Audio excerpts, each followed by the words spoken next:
Assalamualaikum warahmatullahi wabarakatuh. Perkenalkan, nama saya Nasiruddin, profesi saya sebagai kuli bangunan.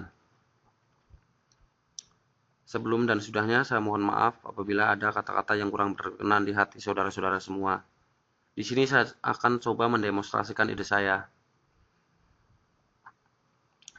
Dan ide saya itu berdasarkan pengalaman banjir-banjir kemarin. Melihat banjir kemarin, semua merasa susah, semua merasa resah. Dan pemerintah juga merasa repot mengurusi warga yang terkena dampak banjir. Banjir kemarin itu mencapai 1,8 lebih kali. Ada yang 2 meter soalnya. Oke, mengingat pembangunan rumah itu setiap bulan, setiap hari itu pasti ada yang membangun rumah. Jadi di sini saya akan coba aplikasikan bagaimana membuat rumah yang anti banjir. Oke.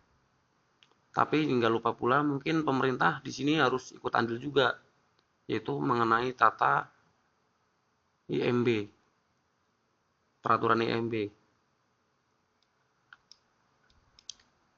Jadi aplikasi rumah saya ini yaitu modelnya model rumah panggung. Di lantai dasar itu kita gunakan untuk resapan, dan lantai itu tidak boleh dibeton, yaitu kita bisa gunakan paving, jadi air masih sanggup meresap ke bawah untuk sebagai dasaran lantai. Dan di lantai dasar pula kita bisa persiapin alat safety keamanan buat antisipasi banjir seperti perahu di sini, mungkin perahu karet. Kalau perahu karet kita sediain juga apa tuh namanya, kompresor ya, biar nggak repot. Dan di lantai dasar itu kita gunakan untuk parkir mobil. Biasanya orang Indonesia itu punya mobil itu, kalau yang kaya itu nggak kira-kira mobilnya, sampai parkir di jalanan. Nah di sini makanya di lantai dasar itu kita gunakan untuk parkiran mobil semuanya. Dan untuk keamanan lain, buat antisipasi mati lampu, ada genset di sini. Dan ini harus tegas pemerintah, tidak boleh di beton.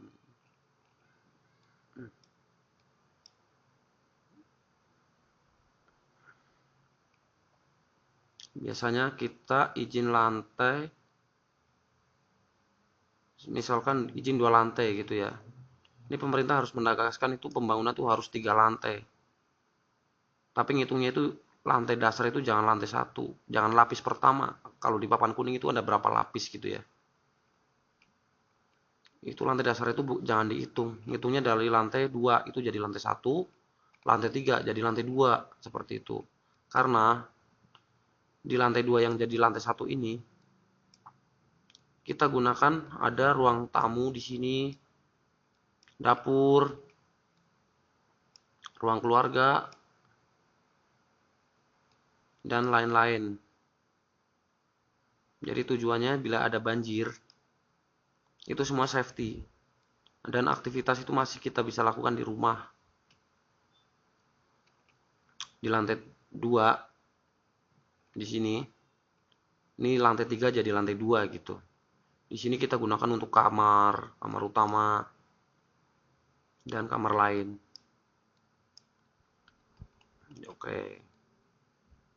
Jadi bila suatu saat terjadi banjir, seperti ini contohnya, banjir datang,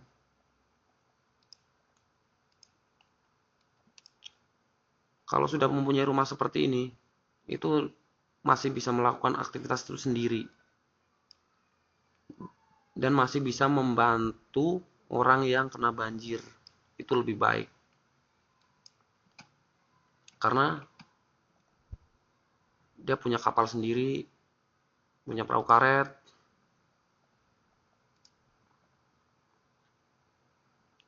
dan perahu ini bisa kita gunakan untuk belanja dan untuk mengamankan semua yang terkena dampak banjir. Dan ya penghuni rumah itu tidak perlu khawatir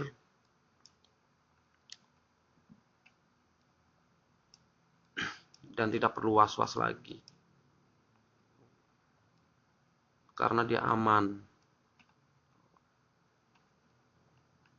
Di sini nilai plusnya itu ada banyak juga ya. Nilai plusnya, kalau dari sekarang jalan terusan komplek itu kebanyakan jadi jalan raya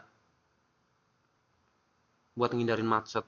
Dengan program seperti ini, mobil itu nggak ada yang parkir di jalanan. Biasanya di komplek itu suka parkir di jalanan karena garasi itu nggak muat. Jadi bisa masuk semua. Dan juga nilai plusnya lagi, itu penghuni itu lebih aman karena mobil itu ada di dalam semua, ada di dalam rumah, tidak di pinggir jalan lagi. Seperti itu. Paham ya kiranya ya. Jadi di lantai dasar ini kita menggunakan paving, batu paving buat resapan air.